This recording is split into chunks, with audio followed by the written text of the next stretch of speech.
is going to read for us to appreciate what we've done together.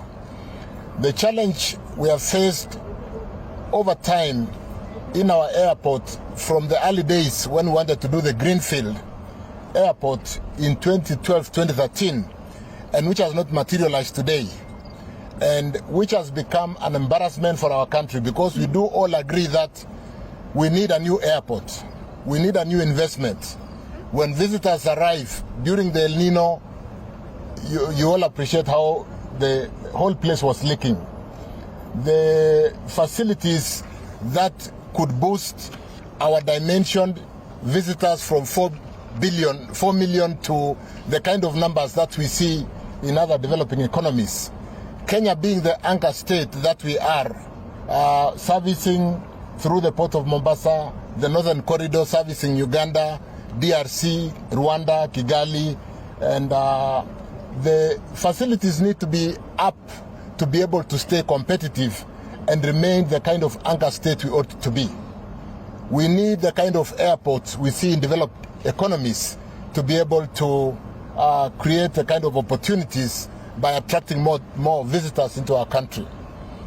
The challenge we have had in not having to communicate, I think we've had the challenge of communication as a government.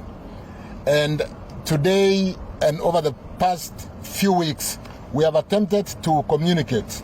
There was a bit of a lapse of communication in the way we've carried the public initiated, privately initiated investment by Adani in this airport, because we do appreciate that we have a PPP Act which allows private investors to seek opportunities to invest.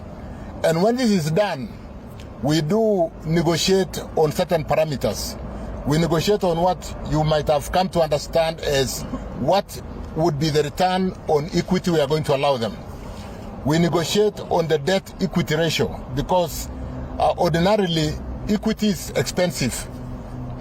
And because equity is expensive, you don't want the debt equity ratio to be significantly, or the equity to be significantly high. So at a debt equity ratio of 30-70, 30 being equity and 70 being debt. You know, when you borrow foreign currency or foreign denominated loans, you can borrow at 8-9%, maybe today up to 10%. But for equity, you can get equity, given the market today, you can get it up to 18%, 16%, maybe 15%. So when you do a debt equity ratio of 30-70, we do appreciate that the equity part will be slightly expensive. But the beautiful thing is that we price down percentage of equity, so that whereas equity is expensive, it is only 30%. So these are some of the disclosures. These are some of the disclosures we have not carried us along to understand what exactly we are doing. Then next time we'll have a loudspeaker so that we can communicate well.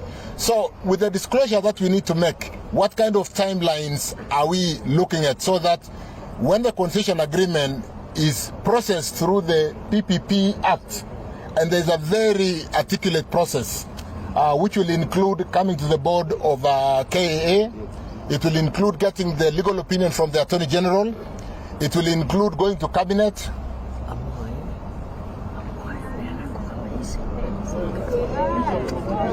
it will include taking the concession agreement to Cabinet.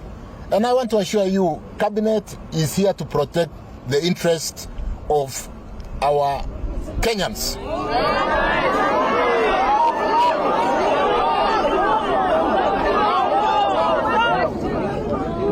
Unajua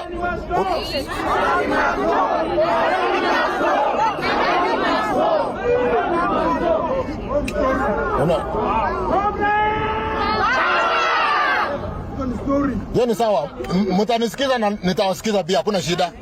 I will listen to you and you listen to me. What we have agreed today, and why don't we be patient to each other, kwa sababu si Secretary General amesema tumekubaliana na kuna maandishi tumekubaliana. So let me allow the SG to basically read through what we have agreed, how we are going to work together, and build consensus on way forward.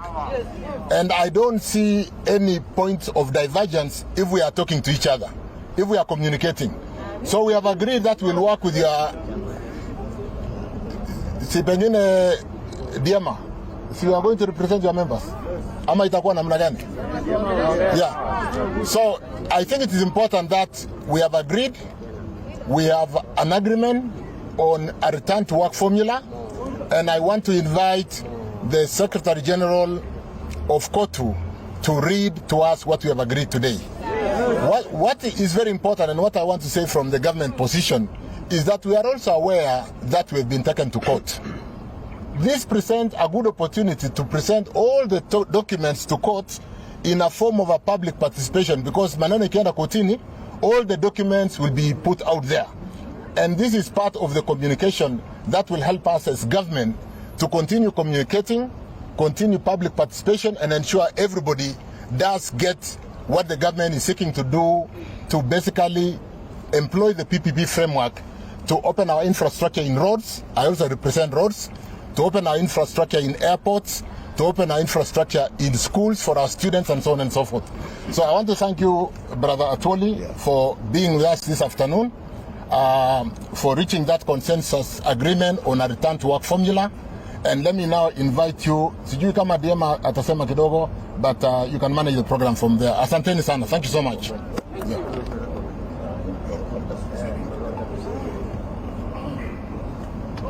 Comrade power! Bado kidogo. Comrade power! You are great people. Yenye ni watu wangu nguvu. Katibu atawasomea yale tumesema. But what I can say on my part very briefly ni kwamba hatujesema sisi tumekubali adani. Haya, tulia. Pili, tutapewa kura ya turufu, veto power, ambayo kalamu yetu itahitajika ndio isonge hatua moja wapi mbele. Hiyo ni sawa sawa? Yes. Na si mnanijua? Yes. Si mnaniamini? Yes. Kama ni mbaya si nitawaambia? Yes. Na hata wakati mkono sita sign, si ndio? Yes. Asanteni, Mungu awabariki.